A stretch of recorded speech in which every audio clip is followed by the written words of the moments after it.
Blessing inclusion పక్షంగా వందనాలు తెలియజేసుకుంటున్నాను. పరిశుద్ధ గ్రంథం నుంచి అపోస్తల కార్యములు 18వ అధ్యాయము. దయచేసి బైబిల్ ఉన్న వాళ్ళందరూ కూడా ఈ భాగాన్ని చర్చ చూడాలని ప్రభు పేరిట మీకు మనం చేస్తూ ఉన్నాను. అపోస్తల కార్యాలు 18వ అధ్యాయము 5వ వచనాన్ని చదువుకుందాం. శీలయు తిమోతియు అందరు కలిసి చదువుకుందాం.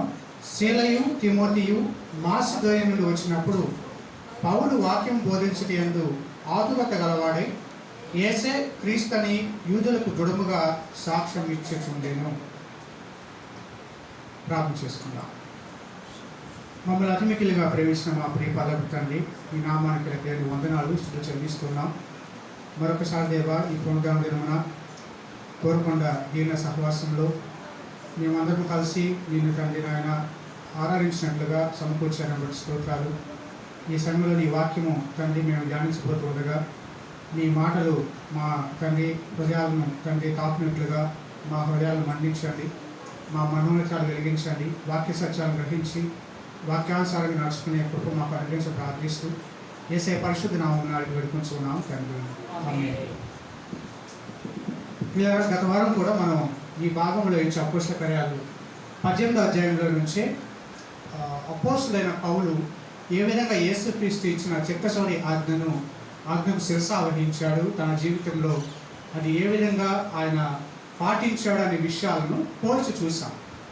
కొరింథీ పట్టణంలో ఉన్నప్పుడు అతడు యేసు ప్రభు చెప్పినటువంటి ఆ నియమాలను, ఆ శిష్యత్వ నియమాలను ఏ విధంగా అనుసరించాడు, తన పరిచర్యలో చూపించాడు అనే భాగాలను మనం పోల్చి చూడటం జరిగింది. ఈరోజు కూడా దానిలోని భాగంలోనే ఒక వాక్యాన్ని పరిశుద్ధాత్మ దేవుడు నా దృష్టికి తీసుకుని వచ్చారు కనుక ఈ భాగాన్ని నేను కొంచెం ధ్యానించాలని ఇష్టపడుతూ ఉన్నాను. ఈ అధ్యాయం మనం చదివినప్పుడు అపోస్తలుడైన పౌలు తాను ఏథెన్స్ ప్రాంతం నుండి కొరింథీ ప్రాంతానికి వచ్చినట్లుగా మొదటి వచనం మనకు తెలియజేస్తుంది.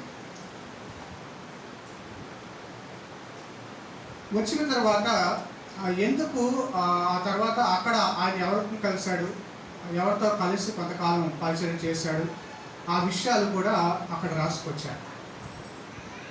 పౌలు కొరింథీ ప్రాంతానికి వచ్చాడు, ఆ పట్టణానికి వచ్చాడు. ఇది వ్యాపార కేంద్రం, బోర్డరే ఉంది, రెండు పక్కల బోర్డరే ఉంది. మనకు విశాఖపట్నం కదా చూసినట్లయితే ఎంత అలాంటి ఓడరే ఉన్న ప్రాంతాలు త్వరగా అభివృద్ధి చెందుతాయి.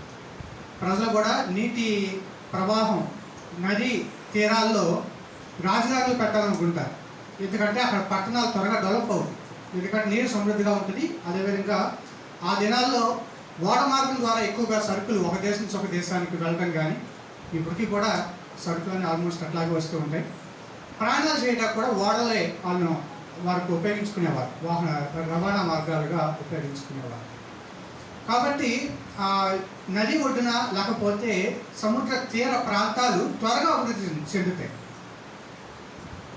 ఈ ప్రాంతం కూడా అటువంటిదే, కొరింథీ పట్టణం కూడా. కనుక ఎక్కడైతే అభివృద్ధి ఉంటుందో అక్కడ పాపము కూడా త్వరగా పెచ్చిమీడుతుంది, అభివృద్ధి చెందుతుంది త్వరగా. ఎందుకంటే ప్రజలు బాగా సమృద్ధికరమైన స్థితిలో వారు ఉంటారు. అదే సమయంలో ఎక్కడైతే సమృద్ధి ఉంటుందో నిర్విచారం ఉంటుంది. నిర్విచార స్థితి వారిని పాపంలోనికి నెట్టివేస్తుంది. అంటే వారు సుఖ భోగాలకు అలవాటు పడటానికి వాళ్ళని ప్రేరేపిస్తుంది. కనుక ఈ కొరింథీ పట్టణంలో ఉన్న పరిస్థితులు ఏంటో గత వారం మనం చాలా స్పష్టంగా చూసాం. అక్కడ ముఖ్యంగా ఇది లైంగిక అవినీతికి పెట్టింది పేరు. అందుకనే ఎవరినైనా సరే కొంచెం అల్లర్చల్లనగా తిరుగుతూ అవినీతిగా ఉన్న వ్యక్తుల్ని ఏమనంటే కొరింథీయుడిలా ఉన్నావే అంటారు. ఏంటి కొరింథీయులా ప్రవర్తిస్తున్నావేంటి నువ్వు అంటారు. అంటే ఏంటి చూడండి, అంతా ఆ విధంగా చెడ్డ పేరు మూటగట్టుకుంది కొరింథీ పట్టణం. అటువంటి ప్రాంతానికి ఎవరు వెళ్ళారు? పౌలు వెళ్ళాడు. పౌలు వెళ్ళి ఏం చేశాడంటే అక్కడ ఆయన వెళ్ళినప్పుడు అక్కడికి ఇంకొక కుటుంబం కూడా వచ్చింది. భార్యాభర్తలు దంపతుల పేర్లు అక్కడ రాశారు. అకుల ప్రిస్కిల్ల. వారు ఇటీవలే అంటే ఆ మధ్యలోనే ఎక్కడి నుంచి వచ్చారు అంటే రోమ్ అనే ప్రాంతం నుంచి కదా, ఇటలీ నుంచి వారు ఎక్కడికి వచ్చారు? కొరింథీ పట్టణానికి వచ్చారు. రావడానికి కూడా కారణాలు కూడా అక్కడ రాసుకొచ్చారు. క్లౌదియా అనే చక్రవర్తి రోమ్ని విడిచిపెట్టి యూదులు క్రైస్తవులు అందరూ కూడా విడిచిపెట్టి వెళ్ళిపోవాలి అని ఆజ్ఞ ఆయన జారీ చేయడంతో తప్పనిసరి పరిస్థితుల్లో వారు ఆ ప్రాంతాన్ని విడిచిపెట్టి కొరింథీ ప్రాంతానికి వచ్చారు. వచ్చినప్పుడు పౌలు వారిని కలుసుకున్నాడు. ఆ మాటల మధ్యలో వారు కూడా ఏంటంటే గుడారాలు కుట్టేవారు, ఒకే వృత్తి కనుక స్నేహం, ఎవరైనా స్నేహితులు అవ్వాలంటే వెంటనే ఏం చేస్తారు? వాళ్ళు చదువున క్లాస్మేట్స్ అంటాం, కదా స్కూల్ మేట్స్ అంటాం, కాలేజ్ మేట్స్ అంటాం, తర్వాత కొలీగ్స్ అంటాం. అంటే ఒక చోట కలిసి పని చేసుకున్నట్లయితే అంటే త్వరగా స్నేహితులు అనేది మనకి ఎలా ఈ రకంగా స్నేహితులు తయారవుతారు. ఇంకొకటి ఏంటంటే అభిరుచులు కలిస్తే, ఇష్టాలు కలిస్తే ఎక్కువగా దాని గురించే ఎక్కువగా మాట్లాడుకుంటే ఆటోమేటిక్గా వాళ్ళతో ఎక్కువ స్నేహం చేయాలి, వాళ్ళ సహాయం చేయాలనిపిస్తుంది. అది స్నేహం యొక్క లక్షణం. ఇక్కడ వీళ్ళు కూడా ఒక కామన్ థింగ్ వీళ్ళకుంది. రెండు విషయాలు ఉన్నాయి వీళ్ళలో. ఏంటంటే ఒకటి విశ్వాసం. వారిద్దరూ కూడా ఒకే దేవుణ్ణి అనుసరిస్తూ ఉన్నారు, ఒకే దేవుణ్ణి వెంబడిస్తూ ఉన్నారు. వారి విశ్వాసం ఒకటే. రెండవ విషయం ఏంటంటే వారు వృత్తి కూడా ఒకటే, వారి పని చేతి పని కూడా ఒకటే. ఇద్దరు డేరాలు కుట్టేవాళ్ళు, నైపుణ్యం కలిగిన వాళ్ళు కనుక మంచి కుటుంబం. కనుక పౌలు వారితో కలిసి పనిచేస్తూ ఉన్నాడు, పరిచయం చేస్తూ ఉన్నాడు. ఇది ఇక్కడ రాసిన విషయాలు. అయితే పౌలు ఏం చేసేవాడు అంటే సహజంగా ఎక్కడికి వెళ్ళినా కూడా విశ్రాంతి దినం శనివారం సమాజ మందిరాలు ఉండేవి. సమాజ మందిరాలు అన్నప్పుడు శునగోగు అని పిలుస్తుంటారు. యేసు ప్రభు వారు కూడా సమాజ మందిరాల్లో ఆయన వాక్యం బోధించినట్లుగా పలుమార్లు మనం సువార్తలో చదువుతాం. సమాజ మందిరాలు అన్నప్పుడు ఈరోజు మనం అర్థమయ్యే భాషలో చెప్పుకోవాలంటే కమ్యూనిటీ హాల్స్ అంటే కమ్యూనిటీ హాల్స్లో ఆయన చేస్తారని కాదు, కానీ ఆ రోజు సమాజ మందిరాలు 3 రకాలుగా ఉపయోగించేవారు. ఒకటి శనివారం వచ్చిందంటే అందరూ సమకూడి దేవుణ్ణి ఆరాధించే ప్రార్థనా మందిరం అయిపోయేది. తర్వాత రోజుల్లో ఉదయం పూటేమో బడి పిల్లలకి పాఠాలు నేర్పించడం, విద్య నేర్పించడం, భాష నేర్పించడం, బైబిల్ అంటే ధర్మశాస్త్రాన్ని బోధించడం, ఈ విధంగా వారిని బడి అయిపోయేది. రాత్రి కాల సమయంలో కోర్టు అయ్యేది. అంటే ఎవరికైనా సరే తగాదాలు ఉన్నట్లయితే ఒక న్యాయం తీర్చడానికి, వాళ్ళకి వాటి తీర్పులు తీర్చడానికి రాత్రి సమయంలో కోర్టుగా మారిపోయేది. అంటే ఒకే స్థలం ఇన్ని రకాలుగా ప్రజలకి ఉపయోగపడేది. ఒక్కోదానికి ఒక పర్పస్ కాదు, కానీ ఎందుకంటే దేవాలయం అనేది ప్రత్యేకంగా ప్రార్థన మందిరంగా ఉండేది దేవాలయం అయితే, కానీ ఇది ఇన్ని రకాలుగా ఉపయోగపడేది. అందుకనే నేను మీకు అర్థం అవ్వడం కోసం కమ్యూనిటీ హాల్స్ అని చెప్పాను. ఎందుకంటే ఈ రోజుల్లో అన్ని ఆల్మోస్ట్ సెలబ్రిటీ పాస్టర్స్ ఆల్మోస్ట్ కూడా ముందు అక్కడే స్టార్ట్ చేస్తారు, అంటే కళాక్షేత్రాలు వీటిలో పెద్ద పెద్ద ప్లేస్లో. ఎందుకంటే ప్రజలందరూ రాగలటానికి అనుకూలమైన ప్రజలను చూసుకుని అక్కడ పెట్టి ఆ తర్వాత నెమ్మదిగా పాఠశాల అభివృద్ధి సెంటర్ ప్రారంభిస్తారు. కనుక ఇక్కడ సమాజ మందిరం, పౌలు ఎక్కడికి వెళ్ళినా కూడా సమాజ మందిరానికి ఎందుకు వెళ్ళేవాడంటే అతని దృష్టి అన్ని జనులు కూడా కేవలం యూదుల కోసం వెళ్ళాడు అనుకో. ఎందుకంటే సమాజ మందిరానికి భయపడేవాళ్ళు వచ్చేవాళ్ళు, దేవుడికి భయపడేవాళ్ళు, గాడ్ ఫీరియర్స్ అంటారు. అంటే అన్ని జనుల నుంచి కొంతమంది దేవుడు అంటే భక్తితో భయంతో వచ్చేవాడు. అలాంటి వాళ్ళని రీచ్ అవ్వడానికి కూడా పౌలు సమాజ మందిరాలకు వెళ్ళేవాడు. అదే సమయంలో యూదులను, తన స్వజనులైనటువంటి యూదుల్ని యేసే మెస్సియా, యేసే క్రీస్తు అని చెప్పడం కోసం ఆయన సమాజ మందిరాలకు వెళ్ళేవాడు. అదే సమయంలో ఎవరైతే దేవుని పట్ల నిజమైన భయభక్తులు కలిగి ఉన్నారో, సత్యము తెలుసుకోవాలని అన్వేషణలో ఉన్నారో వారిని కనుక్కోవడానికి వెళ్ళేవాడు. ప్రోస్లైట్స్ అంటారు, అంటే యోధా మత ప్రవిష్టులు, అంటే వారు వేరే జాతికి చెందినవారు కూడా యోధా మతాన్ని స్వీకరించిన వారు, అంటే యోధా మత ఆచారాలు పాటించడానికి ఇష్టపడి యోధా మతాన్ని స్వీకరించిన వారు కూడా ఉండేవారు. ఈ విధంగా 3 రకాల గుంపులు అక్కడ కనిపించేవాడు సమాజ మందిరంలో. ఆ 3 రకాల గుంపుల్ని రీచ్ అవ్వడానికి, కలుసుకోవడానికి ఆయన సమాజ మందిరాలని టార్గెట్గా పెట్టుకుని ప్రతి విశ్రాంతి సమాజ మందిరానికి వెళ్ళేవాడు. అందుకని పౌలు యొక్క బోధన మనం గమనించినప్పుడు ఆ సమాజ మందిరాలు ఆయన ఏం చేసేవాడంటే ముందు తర్కించేవాడు. అంటే వాళ్ళ యొక్క జ్ఞానాన్ని ఆయన రగిలించేవాడు, జిజ్ఞాస పెంచేవాడు. అంటే మనం చదువుతున్నటువంటి లేఖన భాగాలు మనకు అర్థమవుతున్నాయా, దాన్ని మనం ఎలా అర్థం చేసుకుంటున్నాం అని వారిలో ఆ యొక్క జిజ్ఞాసను పెంచేవాడు. అందుకని ఇక్కడ పౌలు మాట మనం గమనించినప్పుడు అక్కడ ఏం చేసేవాడంటండి, సమాజ మందిరానికి వెళ్ళినప్పుడు 4వ వచనం చూడండి, 18వ అధ్యాయం 4వ వచనం. అతడు ప్రతి విశ్రాంతి దినమున సమాజ మందిరంలో తర్కించుచు యూదులను ఆ గ్రీసు దేశస్థులను ఒప్పించుచు ఉండేను. చూసారా, అది ఆయన చేసే పని. అక్కడికి వెళ్ళి ఏం చేసేవాళ్ళు, వాళ్ళతో మాట్లాడక ముందు తర్కించేవాళ్ళు. దాంతో ఏంటంటే వాళ్ళు కూడా అవును కదా అని వాళ్ళ మనస్సుల్లో వాళ్ళు ఆత్మ ప్రబోధన జరిగేది. కనుక అవును, ఏసే క్రీస్తు ఆ మాట రాయబడి చూడండి 5వ వచనం. శీలయు తిమోతియు మాసిదోనియ నుండి వచ్చినప్పుడు పౌలు వాక్యము బోధించుట యందు ఆతురత గలవాడై యేసే క్రీస్తు అని యూదులకు దృఢముగా సాక్ష్యం ఇచ్చుచుండెను. ఏమని ఇచ్చేవాడు సాక్ష్యం? దృఢంగా బలంగా చెప్పేవాడు. యేసే క్రీస్తు. ఎవరి కోసమైతే మనం ఇంతకాలం ఎదురు చూస్తూ ఉన్నాము, మెస్సే రాక కోసం నిరీక్షిస్తూ ఉన్నాము, ఆ మెస్సే ఎవరో కాదు, ఆయనే యేసే, నజరేయుడనే యేసే అంటూ ఆయన బలముగా దృఢముగా సాక్ష్యం చెబుతూ ఉండేవాడు. అందుకనే కొంతమంది యూదులకు వెంటనే కాలిపోయేది కదా, రగిలిపోయేది, వాళ్ళకి మంట పుట్టేది. ఏం మాట్లాడుతున్నావు నువ్వు అసలు? ఆయన మెసేజ్ వస్తే చచ్చిపోతాడు అనుకుంటున్నావా? ఆయన రాజుగా ఉంటాడు, పరిపాలన చేస్తాడు, మనమందరం కూడా బందీలుగా ఉండాల్సిన అవసరం లేదు, ఒక పరాయి ప్రభుత్వం పాలన ఉండాల్సిన అవసరం లేదు, ఆయన రాజ్యంలో సుఖశాంతులు ఉంటాయి, ఆయన ఏంటి, ఆయన గురించి మాట్లాడుతున్నావు, ఆయన చనిపోయాడు కదా, ఆయన ఎలా మెసేజ్ అవుతాడు అంటూ వాళ్ళు తర్కించుకుంటూ ఉండేవాడు.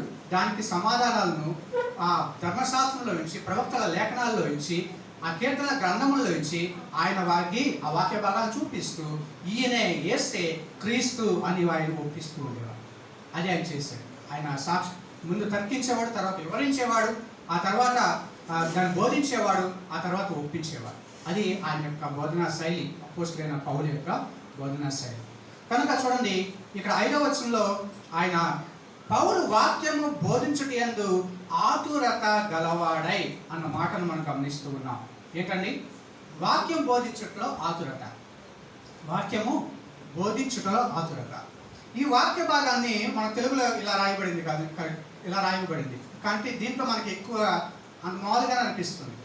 అంటే తీవ్రత కలిగిన వాడు వాక్యం బోధించడం, తీవ్రత అంటే చెప్పాలి, ఎలాగైనా సరే వాడు కలవాలి, ఎలాగైనా సరే వారు వాక్యం బోధించాలి, ఈ తపన అతన్ని తొలిచివేస్తుంది అన్నట్లుగా మనకు భావన వస్తుంది.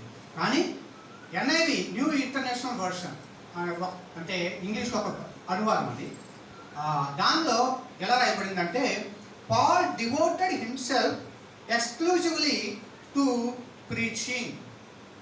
అంటే పౌలు తనను తాను వాక్యం బోధించడానికి అంకితం చేసుకున్నాడు.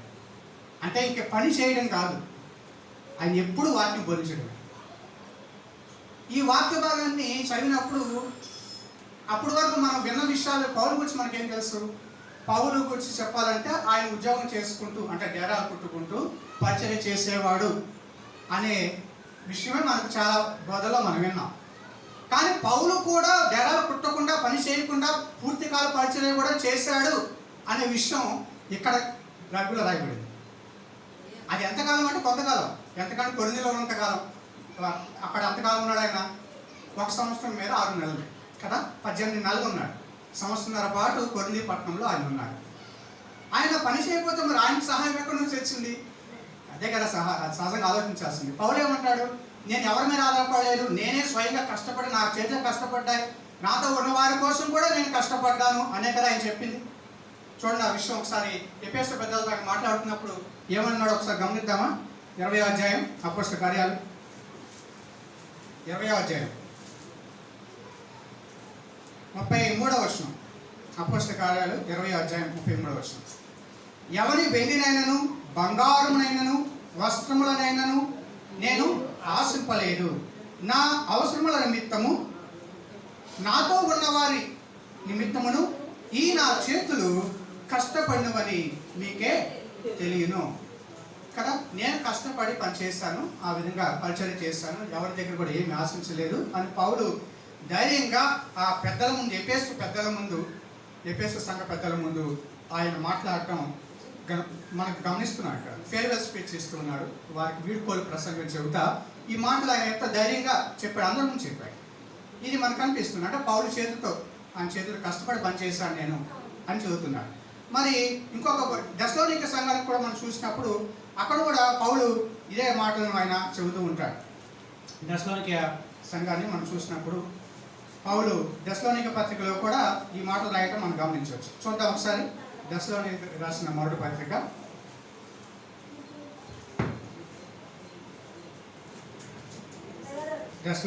దెస్సలోనియులకు రాసిన మొదటి పత్రిక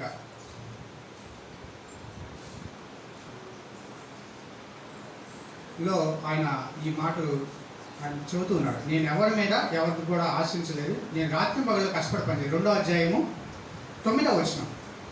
2వ అధ్యాయం 9వ వచనం. అవును సహోదరులారా, మా ప్రయాసమును కష్టమును మీకు జ్ఞాపకం ఉన్నది కదా. మా ప్రయాసమును కష్టమును మీకు జ్ఞాపకం ఉన్నది కదా. మేము మీలో ఎవరికైనానో భారముగా ఉండకూడదని రాత్రి పగళ్ళు కష్టము చేసి జీవనము చేయించు మీకు దేవుని సువార్త ప్రకటించితిమి. ఏమంటున్నాడండి? రాత్రి పగళ్ళు కష్టం చేస్తూ జీవనం చేశాం, జీవించాం మేము, అలాగే సువార్తను మీకు ప్రకటించాం. అంటే మేము ఎవరి మీద కూడా ఆధారపడలేదు, మేము కష్టపడి పనిచేసాం అనే విషయాన్ని ఆయన దెస్సలోనికలతో సంఘస్థులతో ఆయన మాట్లాడుతూ ఉన్నాడు కదా. ఈ విషయాలు మనం గమనిస్తూ ఉన్నప్పుడు పౌలు స్వయంగా కష్టపడి పనిచేసినట్లు కనిపిస్తుంది. కొరింథీయులకు రాసిన పత్రికలో కూడా ఆయన అదే, వాళ్ళతో కూడా అదే మాట అంటాడు. కొరింథీయులకు రాసిన మొదటి పత్రిక 2వ కొరింథీయులకు రాసిన పత్రిక 11వ అధ్యాయము 8వ వచనం. మీకు పరిచర్య చేయుటకై నేను ఇతర సంఘముల వలన జీతం పుచ్చుకొని వారి ధనమును దొంగిల వాడనైతిని.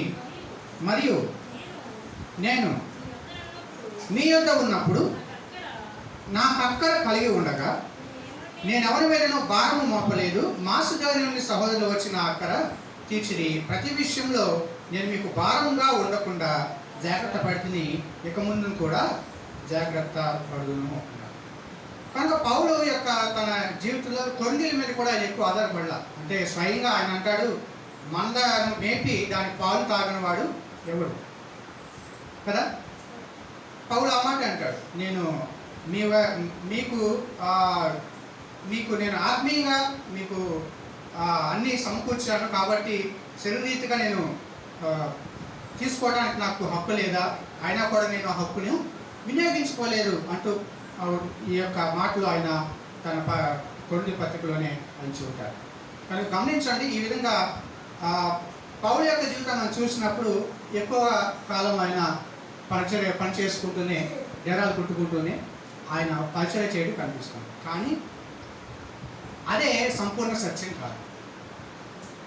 ఎందుకంటే ఆ కాయనికి మరోవైపు, నాణానికి మరోవైపు ఉందని అన్నట్లుగా ఈ పౌలు కొంతకాలం పాటు కూడా ఆయన పరిచర్య అంటే పని చేయకుండానే, వృత్తి ఏం కొట్టకుండానే కూడా ఆయన ఎక్కువ సమయం పరిచర్యలో గడిపినట్లుగా ఈ లేఖ భావించబడుతుంది. కాబట్టి 2 విషయాలు ఉన్నాయి. పౌలు ఫుల్ టైము, అదేవిధంగా టెంట్ మేకర్ కూడా. అర్థమైందా?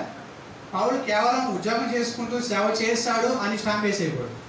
ఆయన ఫుల్ టైం కూడా పరిచయం చేశాడు. చూడండి, ఒక విషయం ఆ రోజుల్లోనే కాదు, ఈ రోజుల్లో కూడా. ఇప్పుడు ఒక ప్రాంతానికి వెళ్ళాలి, విదేశాలకు వెళ్ళి సువార్త చెప్పాలనుకోండి. అక్కడికి కొన్ని దేశాలకి నేను ఇవాంజలిస్ట్ అని రాసామనుకోండి, నీ వృత్తి ఏంటి, ఆక్యుపేషన్ అడుగుతారు. ఇవాంజలిస్ట్ అని రాసామనుకోండి, ముందే రిజెక్టెడ్. అంటే ఇవాంజలిస్ట్ని ఆ దేశంలోకి అనుమతించదు. ఎందుకంటే వాళ్ళు వస్తే మా దేశాన్ని మార్చేస్తారు. బిల్లీ గ్రాహం గారికి కూడా మన దేశానికి రావడానికి ఇవ్వలేదు, ఆయనకి వేసేవాళ్ళు. గమనించారా? ఎందుకంటే ఇన్ఫ్లుయెన్సర్స్ వాళ్ళు. అంటే వారు ఒక్కసారి మాట్లాడితే చాలు ప్రజలు ప్రభావితం అయిపోతారు, ఆటోమేటిక్గా మార్పు వచ్చేస్తారు ప్రజలు. ఈరోజు చాలామంది సమాజాన్ని ఇన్ఫ్లుయెన్స్ చేస్తున్న వాళ్ళు ఎలా ఉన్నారో మనకు తెలుసు, మన కళ్ళతో చూస్తున్నాం కదా. వాడు ఒక మాట చదివితే చాలు, నిలబడి ఒక మాట చదివితే చాలు, అందరూ కూడా ఒక్కసారిగా మిస్మరైజ్ అయిపోతారు, మాయలో పడిపోతారు. అంటే వాళ్ళు చెప్పే మాట నిజమే కదా అన్నట్లుగా వాళ్ళు మాట్లాడతారు. వాక్చాతుర్యంతో అనర్థంగా ప్రజల్ని ట్రాన్స్లోకి తీసుకెళ్ళిపోతారు. అలాంటి ఇన్ఫ్లుయెన్సర్స్ కూడా అంటే ప్రభావితం చేసేది. కానీ కనుక అటువంటి ముఖ్యంగా క్రైస్తవ మత ప్రబోధకుల విషయంలో మాత్రం కొన్ని దేశాలు ముందుగానే వీసా రిజెక్టెడ్ అని పెట్టేస్తాయి కదా. వీసా ఎవరు? కనుక అలాంటప్పుడు ఎలాగైనా సరే ఆ ప్రాంతాలకు వెళ్ళాలి, పరిచర్య చేయాలి అనుకుంటే, సువార్తను తీసుకువెళ్ళాలనుకుంటే, ఇప్పుడు రెండవ మార్గం ఏంటంటే ఈయన ఉద్యోగం చేసుకుంటూ దేవుని పరిచయం చేసుకుంటాడు. కనుక పౌలు తనకి అడ్వాంటేజ్గా దీనికి ఉపయోగపడింది. తన పరిచర్యకి ఇది ఆ డేరాలు కుట్టుకుంటున్నాను. ఆ విధంగా అవకాశాలు ఉన్న చోట ఆయన నేరుగానే ఎక్కువ సమయం దేవుని పరిచర్లో తాను నిమగ్నం అయ్యాడు. అవకాశాలు లేని చోట్ల ఆయన ఇతరుల మీద ఆధారపడకుండా ఆయనే కష్టపడుతూ ఆ డేరాలు కుట్టుకుంటూ ఆయన పరిచర్యలో అవసరాలను, ఆయన ఇతరుల అవసరాలను కూడా పట్టించుకున్నట్లుగా మనం గమనిస్తాం. కనుక ఈ విషయాన్ని మనం స్పష్టంగా మనసులో ఉంచుకోవాలి. ఎవరిని అడిగినప్పుడు పౌలు ఫుల్ టైమరా లేకపోతే ఆయన టెంట మేకర్ ఏం లేదు అంతే అంటే రెండు అని చెప్పాలి, ఒకటే కాదు. అయితే ఎందుకు ఇప్పుడు ఆయన ఫుల్ టైం చేయడానికి ఆయన ఏ విధంగా చేయగలిగాడు? అంతే కదా, ఇప్పుడు ఎవరైనా సహాయం చేయకుండా, వెనకాల సపోర్ట్ లేకుండా ఒక కొత్త ప్రాంతానికి వెళ్ళి ఎలా పరిచయం చేయగలుగుతారు? ఉదాహరణకి పిల్లలకు ఉద్యోగం వచ్చింది అంటే, ఉద్యోగం కాదు, ఉద్యోగం కోసం వెళ్ళారు. చదువు అయిపోయిన తర్వాత ఉద్యోగం కోసం వెళ్ళారు. వెళ్ళిన తర్వాత ఉద్యోగం వచ్చే వరకు వాళ్ళ బాధ్యత ఎవరు తీసుకుంటారు? వాళ్ళకి సపోర్ట్ చేసే బాధ్యత తల్లిదండ్రులే కదా. నాన్న నువ్వు కష్టపడి చదువుకో, నువ్వు ఇంకేం వద్దు, నువ్వు కోచింగ్ కావాలంటే కోచింగ్ తీసుకో, దానికి అవసరమంతా మేము చూస్తాం, కాబట్టి నువ్వు మాత్రం నిశ్చింతగా ఉండు, కేవలం దాని మీద గురిపెట్టుకో, వేరే విషయాలు ఏమీ ఆలోచించద్దు, మేము ఏదైనా సరే మేము నీకు అవసరాలు మేము తీరుస్తాం అని తల్లిదండ్రులు ధైర్యం ఇచ్చి అభయం ఇచ్చి పంపిస్తారు. అలాగే నెల వారికి కావాల్సిన అవసరాలు కూడా వాళ్ళు చూస్తూ ఉంటారు, అడుగుతూ ఉంటారు. అలా ఉన్నారు కాబట్టి వారు సంవత్సరం పాటు లేకపోతే ఐఏఎస్ కోచింగ్ ఏ కోచింగో కావచ్చు, 1 year పాటు అయినా కూడా అక్కడ ఉండి వాళ్ళు అదే ధ్యాసలో వాళ్ళు ఉండి ఆ ప్రయత్నం చేస్తూ చివరికి ఆ స్థానాలకు వాళ్ళు వెళ్ళడం గమనిస్తారు కదా. ఇక్కడ కూడా గమనించండి, ఇప్పుడు పౌలు ఇక్కడ ఫుల్ టైం పరిచయం చేయడానికి అతనికి ధనం ఎక్కడి నుంచి వచ్చింది? ఎందుకంటే పని చేయకపోతే డబ్బులు రావు. ఇక్కడ ఆ వాక్య భాగం రాయబడింది 5వ వచనంలో చూస్తే, శీలయు తిమోతియు మాసిదోనియా నుండి వచ్చినప్పుడు పౌలు వాక్యము బోధించుటయందు ఆతురత గలవాడే. మాసిదోనియా నుంచి తిమోతి శీల వచ్చారంట. అయితే వీళ్ళు ఇంతకుముందు ఎక్కడ విడిపోయారు అంటే ఎక్కడ అనే విషయం గమనిస్తే, అపోస్తల కార్యాలు 17వ అధ్యాయము 14వ వచనం నుంచి 13 నుంచి చదువుదాం. అయితే బెరయలో కూడా పౌలు దేవుని వాక్యము ప్రచురించుచున్నాడని దశలోనికలో ఉండి యూదులు తెలుసుకుని అక్కడికి వచ్చి జనసమూహములను రేపి కలవరపరిచిరి.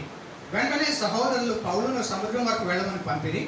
అయితే శీలయు తిమోతియు అక్కడనే నిలిచిపోయి పౌలును సాగనంప వెళ్ళిన వారు అతను ఏథెన్సు పట్టణం వరకు తోడుకుని వచ్చి శీలయు తిమోతి సాధ్యమైనంత శీఘ్రంగా అతని యొద్దకు రావాలని ఆజ్ఞ పొంది బయలుదేరి.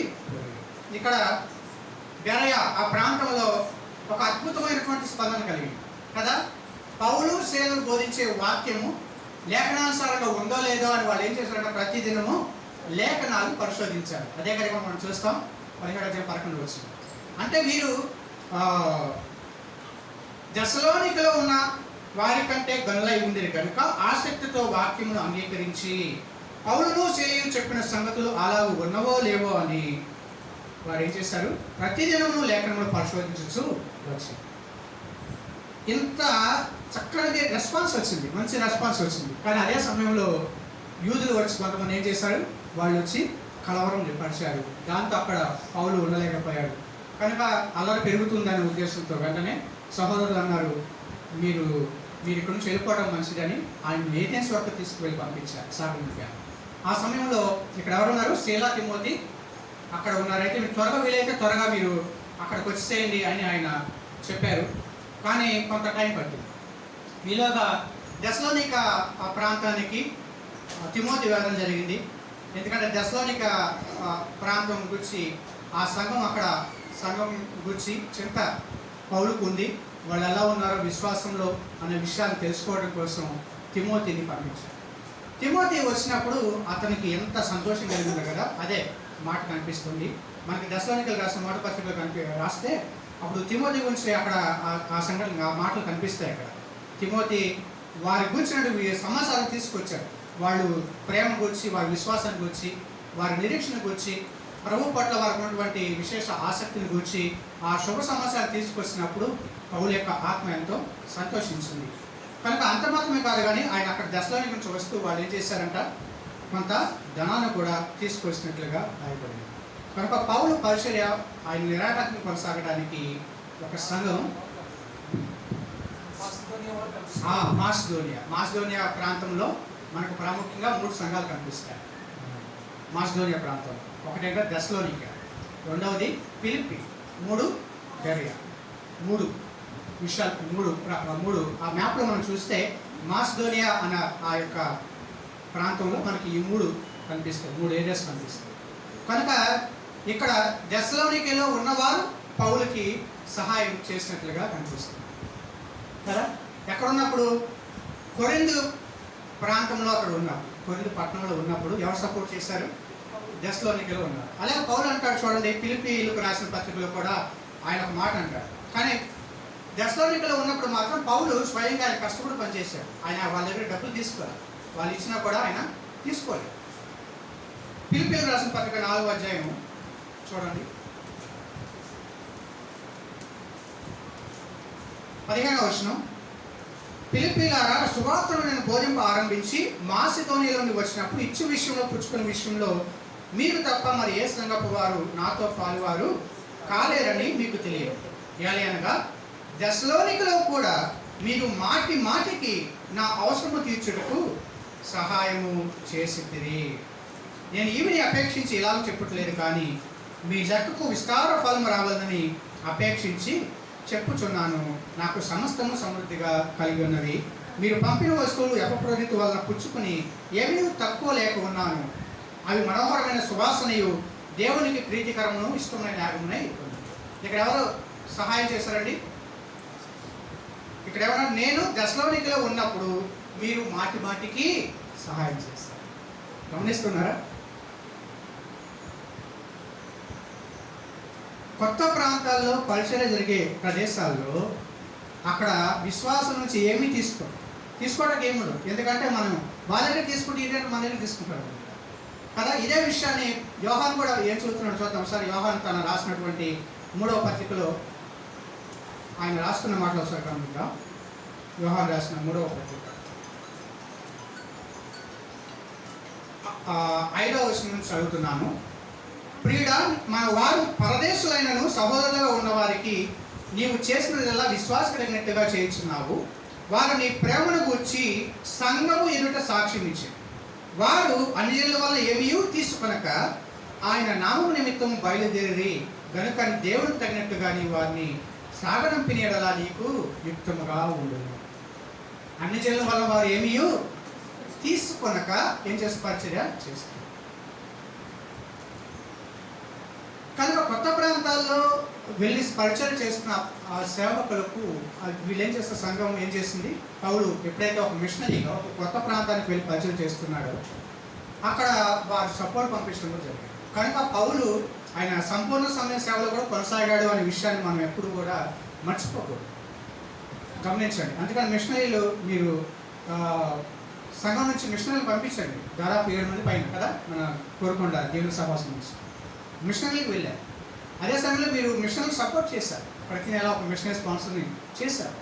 ఇప్పుడున్న పరిస్థితి బట్టి కొంతకాలం గ్యాప్ వచ్చినా కూడా మరలా మీరేం ప్రతి నెల కూడా పరిచర్యకి మీరు సపోర్ట్ చేస్తున్నారు. ఈ విధంగా పరిచర్యలో సంఘాలు ఆల్రెడీ అంటే అప్పటికే బలపడిన సంఘాలు, స్థిరపడిన సంఘాలు ఏం చేయాలి, కొత్త ప్రాంతాలకు వెళ్ళి పరిచర్య చేసినటువంటి వారికి సపోర్ట్ చేసినట్లయితే అప్పుడు పరిచర్యలో వారు ఎక్కువ సమయం ఆత్మ రక్షణ పరిచర్యలో, బలపరచడంలో, సువార్త కట్టడంలో నిమగ్నం కాగలరు అనే విషయాన్ని ఇక్కడ వాక్యంలో లోకా సువార్తికుడు మనకు చక్కగా తెలియజేస్తూ ఉన్నాడు. కనుక యేసే క్రీస్తు అని యూదులకు దృఢంగా సాక్ష్యం చెబుతూ ఉన్నాడు. అయితే అది అందరికీ సహించలేదు కదా. కొంతమంది కన్విన్స్ అయ్యారు, మరి కొంతమంది ఏం చేశారు, ఎదురాడి దూషించారు. అతడు అప్పుడు ఏం చేశాడండి, తన వస్త్రములు దులుపుకొని మీ నాశనములకు మీరే ఉత్తరవాదులు, నేను నిర్దోషిని, ఇక మీదట అన్ని జనుల యొద్దకు పోవునని వారితో చెప్పి అక్కడి నుండి వెళ్ళిపోయాడు కదా. అంటే సమాజ మందిరంలో ఆయనకు అవకాశం లేనప్పుడు ఆయన ఏం చేశారు కదా. కొన్ని సంఘాలు అవకాశాలు ఇస్తాయి వాక్యం చెప్పడానికి, కొన్ని సంఘాలు ఇవ్వు, కొన్ని సంఘాల గలిబిలు కూడా అయిపోతారు. మీరు మా సంఘాలకు రావద్దు అని కూడా చెప్పేస్తారు కదా, మిషనరీకి చెబుతారు. పౌలు మిషనరీ చెబుతారు. కనుక పౌలు ఏమన్నాడు, అమ్మ ఇంకా సంఘాల్లో నాకు అవకాశం లేదు కదా, ఇంకా మేము మొట్టమొదటి సర్దిస్తున్నాం వెళ్ళిపోదాం అనుకోలే. ఆయన ఏం చేశాడు, వెంటనే ఆ సమాజ మందిరం ఆనుకొని ఉన్నటువంటి ఇంట్లో ఆయన ఏం చేశాడు, వాక్యం చెప్పడం ప్రారంభించాడు. అంటే ఇది హౌస్ చర్చెస్ కదా, మందిరాలు లేకపోతే బాధపడాల్సిన అవసరం లేదు. అయ్యో మాకు మందిరం లేదు, ఎక్కడ ఆరాధించుకోవాలి, ఏం చేయాలి అని అడవాల్సిన అవసరం ఏం లేదు. నిజమే, దేవుని మందిరం కట్టుకోవటం మంచిదే. దాని కొరకు మనం అందరం కూడా ప్రణాళిక వేసుకుని ఆ మందిరాన్ని అభివృద్ధి ఎక్స్టెండ్ చేయడం అది కూడా మంచిదే. కానీ అదే సమయంలో అసలు మందిరం లేకపోతే ఎక్కడ ఆరాధించాలి ఏంటి, ఇంకా మనకి దేవుడికి మనకు సంబంధం ఉండదేమో అన్న అటువంటి స్పృహ అనవసరం. ఇక్కడ చూడండి, ఒక హౌస్ చర్చెస్ అంటే వాళ్ళ ఇళ్లలోనే అక్కడ గ్యాలరీ కనిపిస్తుంది కదా, గృహ సంఘాలు కదా. చూడండి ఇక్కడ ఏం రాయబడి చూద్దాం. అక్కడ నుండి వెళ్ళి దేవుని యందు భక్తి గల తీతియు యూస్తు అను ఒకటి ఇంటికి వచ్చాను. అతని ఇల్లు సమాజ మందిరమును ఆనుకొని ఉండేను. ఆ సమాజ మందిరపు అధికారి అయిన క్రిస్పు తన ఇంటి వారందరితో కూడా ప్రభునందు విశ్వాసం ఉంచాను. మరియు కొరింథీయులలో అనేకులు విని విశ్వసించి బాప్తీసం పొందిరి. ఈ ఇంటిలో ఆరాధన జరిగింది, ఆయన వాక్యం బోధిస్తూ ఉన్నాడు. వెంటనే ఏం జరిగినట్టు అనేకులు విని, ఒకటి సమాజ మందిరపు అధికారి ఆయన రక్షింపడ్డాడు, తన కుటుంబంతో కలిసి ఆయన విశ్వాసం నుంచి బాప్తీసం తీసుకున్నాడు. అలాగే అక్కడ అనేకులు కూడా కొరింథీయులు అనేకులు విని విశ్వసించి బాప్తీసం పొందారు అనే విషయం నాకు అనిపిస్తుంది. వ్యతిరేకంగా ఉంది నిజమే, యేసుప్రభువు చెప్పారు, ఒకవేళ మీకు ఎక్కడైనా సరే ఒక ప్రజలు వినకపోతే ఏం చేయాలి, మీరు దుమ్ము దొరపాలి. ఏం చేయాలి, దుమ్ము దొరపాలి, ధూళి దొరపాలి. ఈ పాదాల ధూళి ఏం చేయాలి, మీరు దొరపాలి. ఎందుకు దొరపాలి, సాక్ష్యం కోసం దొరపాలి. అంటే మన సాక్ష్యాలు ఉండాలి కదా. రేపు పొద్దున్న ప్రభు వాడు మాకెవరు చెప్పలేదు నాన్న యేసుప్రభు గురించి, యేసుప్రభువే రక్షకుడు అని, యేసుప్రభువే నీ నిజదేవుడని, యేసుప్రభువే నిత్య జీవాన్ని ఇచ్చేవాడని ఎవరు మాకు చెప్పలేదు అని ఏ వ్యక్తి అనకుండా ఉండటానికి ఏంటంట, పాదాల ధూళి అక్కడ సాక్ష్యంగా ఉంటాడు.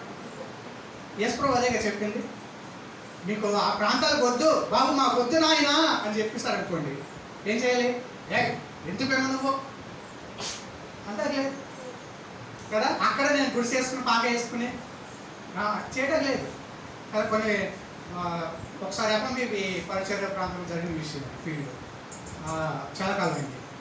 అక్కడ మిషనరీలు, సీనియర్ మిషనరీలు వెళ్ళి వాకింగ్ చెప్పడానికి వెళ్ళారు.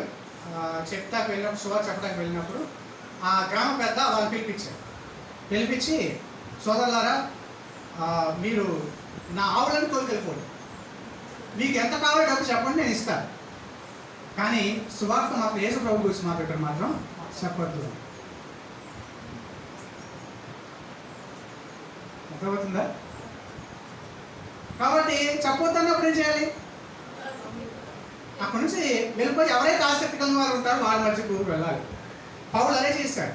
ఆయన ఎక్కడ కూడా వివాదాలు పెట్టుకోవడం, గొడవలు పెట్టుకోవడం ఏం లేదు. అక్కడి నుంచి నెమ్మదిగా అలా ఒక ప్రాంతం నుంచి ఒక ప్రాంతానికి వెళ్తున్నప్పుడు దేవుడు ద్వారాలు తెచ్చేవాడు. అందుకే కొన్నిసార్లు ఏంటంటే ఆయన ప్లాన్ వేసుకునేవాడు కాదు కొన్నిసార్లు. ఉదాహరణకి ఏథెన్స్ పట్టణానికి వెళ్ళాడు కదా పౌలు. ఏథెన్స్లో గొప్ప ప్రసంగం చేశాడు కదా. ఆ ఏథెన్స్ పట్టణం అపోస్తలుడైన పౌలు యొక్క ప్రణాళికలు లేదు వాస్తవానికి. ఆయన ముందుగా ప్లాన్ చేసుకుని నేను ఏథెన్స్కి వెళ్ళాలి అనుకోలే. అది అనుకోకుండా జరిగిన విషయం. ఎలా జరిగిందో మనకు తెలుసు కదా. ఏథెన్స్ పట్టణం వరకు వాళ్ళు ఏం చేశారు, పౌలు సాగనంపారు. ఎందుకంటే అక్కడ సంఘటన జరిగింది, అది గలిబిలి ఆ ప్రాంతంలో, బరియా ప్రాంతంలో జరిగింది కనుక అనుకోకుండా అక్కడికి వెళ్ళాడు.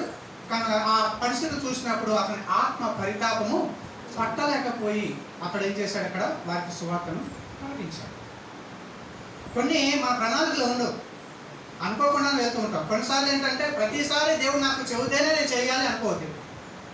పౌలు అలా ఎప్పుడు ప్రవ్వా వెళ్ళమంటావా, ఉండమంటావా, చేయమంటావా, కూర్చోమంటావా, ఇలా ఎప్పుడు దేవుని అడగల. ఒకటేంటంటే అక్కడ దేవుడు చెప్పాడు వెళ్ళాలి. ఆయన వెళ్తున్నప్పుడు ఒకవేళ అక్కడ ద్వారాలు తెరవబడలేదు, వ్యతిరేకత ఉందంటే సరే ఇది సమయం కాదు, ఇంకొక సమయం ఉంటుంది, ఇది సమయం కాదు, బహుశా నేను వెళ్ళడానికి ఆయన చెప్తాం కాదేమో, ఇంకొక సాగుకు వెళ్ళాలేమో. అది మెచ్యూరిటీ, అది ఆలోచన, ఆ విధంగా ఉండాలి ఆలోచన.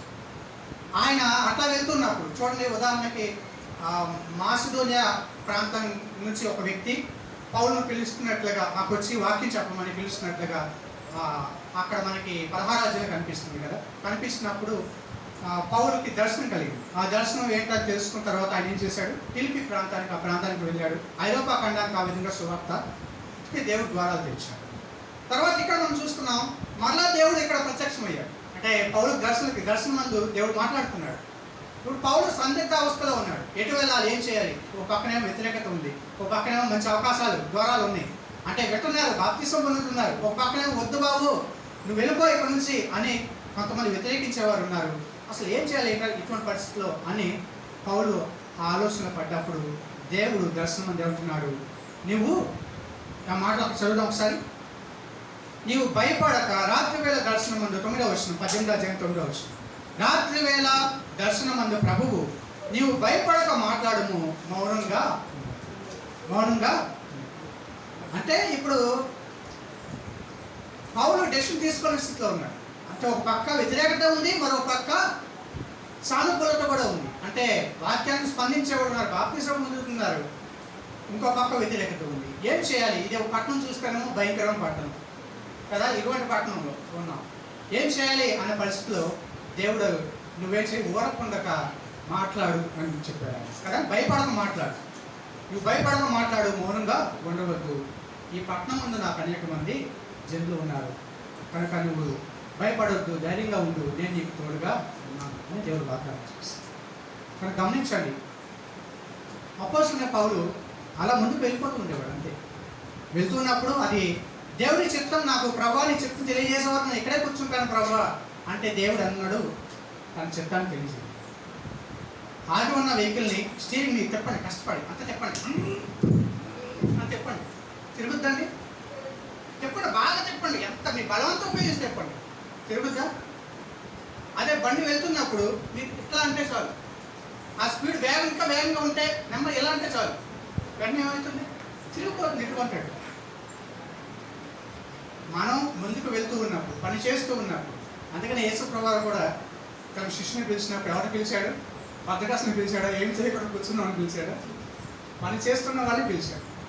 కనుక దేవుడు తన చిత్తాన్ని ఎలా తెలియజేస్తాడు అంటే, మనం పనిచేస్తూ ఉండగా, పరిచయం చేస్తూ ఉండగా, మనం వెళ్తూ ఉండగా దేవుడు తన చిత్తాన్ని తెలియజేస్తాడు.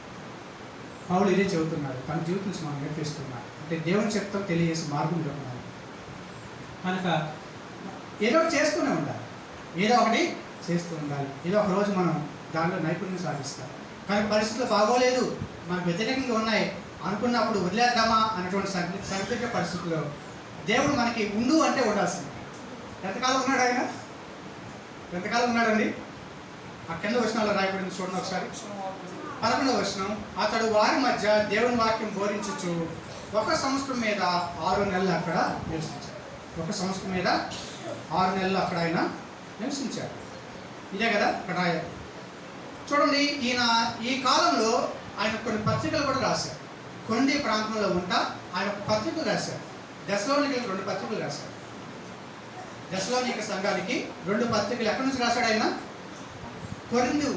కొరింథీ పట్టణంలో ఉండి ఆయన రాశాడు. దేని గురించి రాశాడు? వాళ్ళకి క్రీస్తు యొక్క 2వ రాకడ గురించి, సిద్ధపడడానికి గురించి రాశాడు. అంటే దీన్ని ఏమంటారంటే ఎస్కటాలజీ అంటారు. అంత్యకాలంలో జరగబోయే సంఘటనల గురించి, అంటే ఎలా సిద్ధపడాలి దేవుని రాకడ కొరకు. నిజమే, మీరు దేవుని కష్టకాలంలోనే దేవుని వైపు తిరిగారు, జీవం గల దేవుని వైపు తిరిగారు, మీరు విగ్రహాలు విడిచిపెట్టారు, మీరు క్రీస్తు యందు ప్రేమ మీలో ఉంది. ఆ తర్వాత మీరు అతి త్వరలోనే, అతి తక్కువ కాలంలోనే మిమ్మల్ని చూసినట్టు వార్త అకయా ప్రాంతంలో కూడా మారుమోగింది. మీ మంచి సాక్ష్యం సంపాదించుకున్నారు. మీరు మీ క్రీస్తు కోసం ప్రయాసపడుతూ ఉన్నారు, పరిశీలిలో ప్రయాసపడుతున్నారు, అనిపెరగకుండా ప్రయాసపడుతున్నారు, నిరీక్షణతో ఎదురు చూస్తూ ఉన్నారు. కనుక మీరు ఎలా ఎదురు చూడాలి, ఎలా సిద్ధపడాలి అనే విషయాలు ఆయన రాసుకొచ్చారు. పౌలు యొక్క పత్రిక మనం గమనిస్తే ముందు భాగం అంతా కూడా థియరీ ఉంటుంది.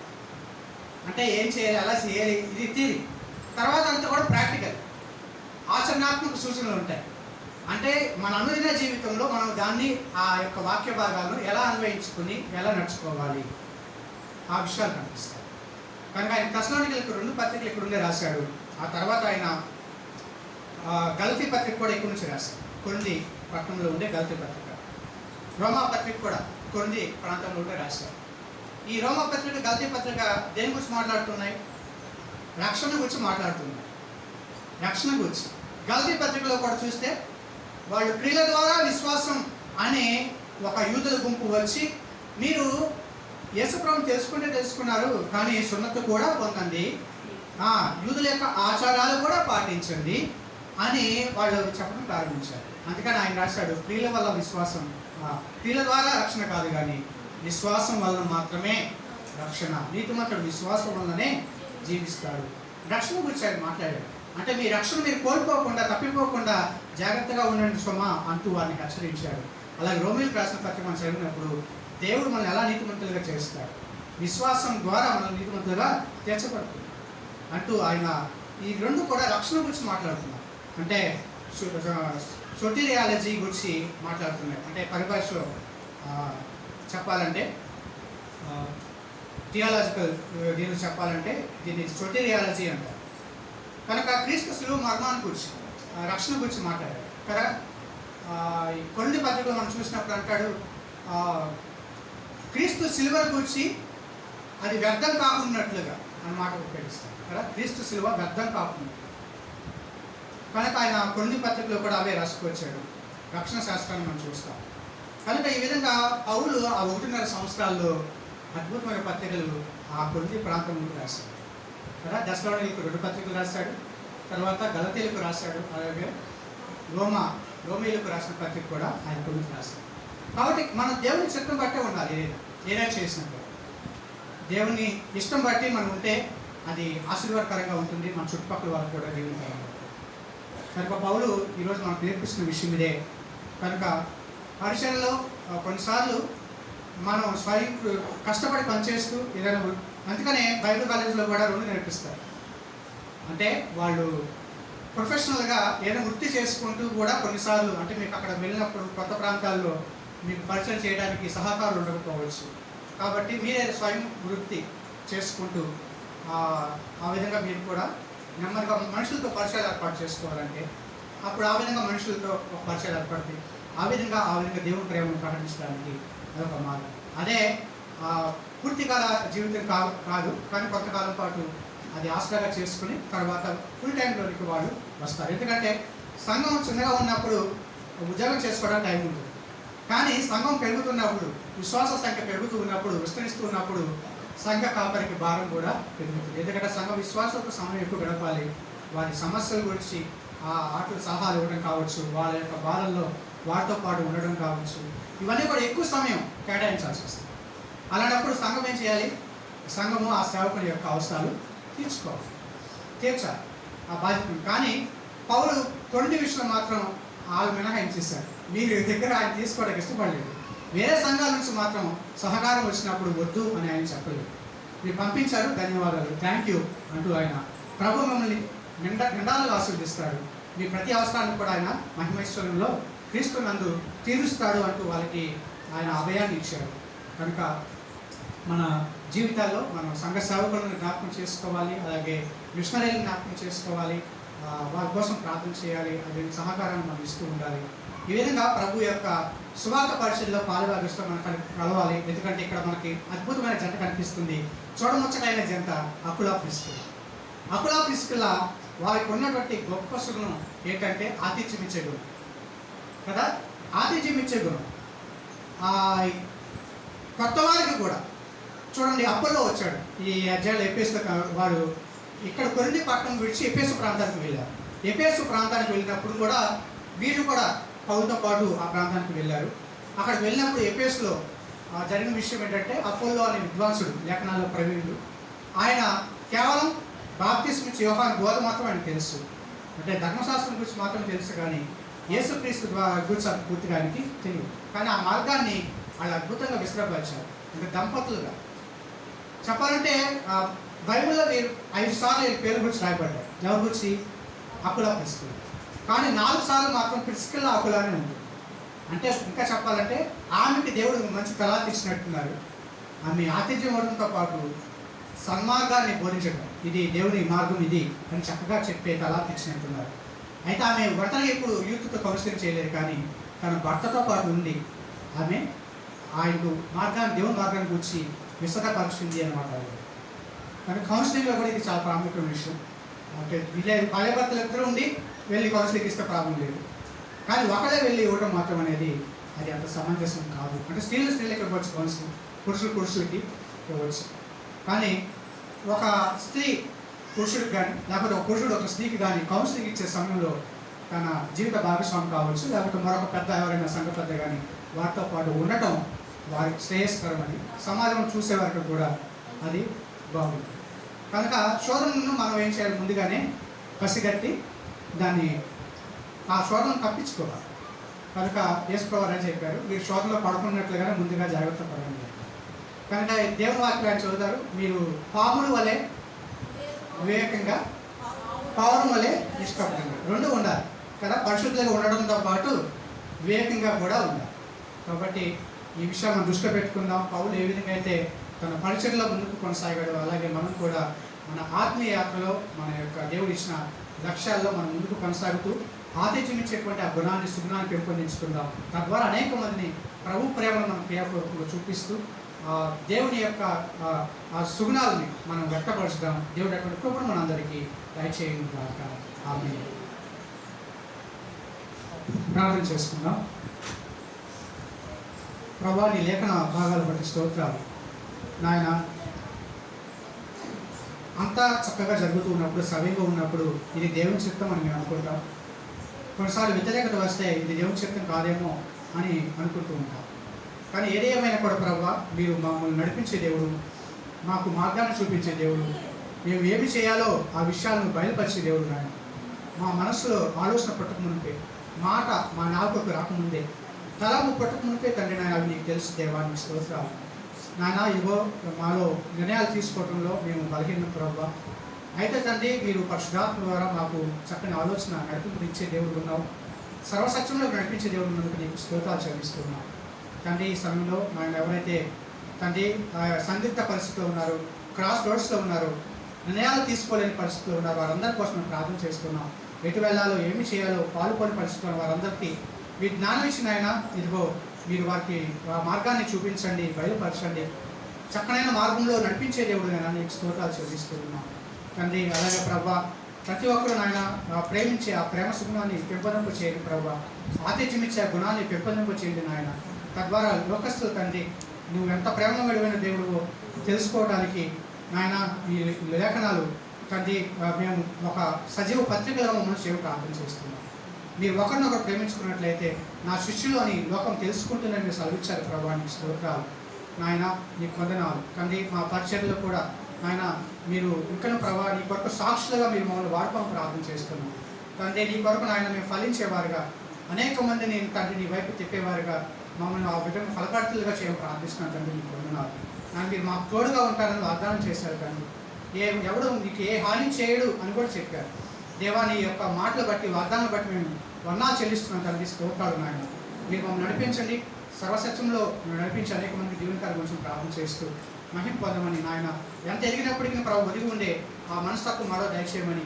అప్పుడు నాయన ఎంత తెలిసినప్పుడు కూడా ఇంకా తండ్రి తను తెలుసుకోవడానికి నాయన అతడు తన విధేయత చూపించాడు, నేర్చుకున్నాడు. ఆ విధంగా మేము కూడా నేర్చుకునే మనస్సు మాలో పెంపొందింప చేయడం ప్రార్థిస్తూ యేసు నామమున అడిగి పెట్టుకుంటున్నాం తండ్రి. ఆమేన్.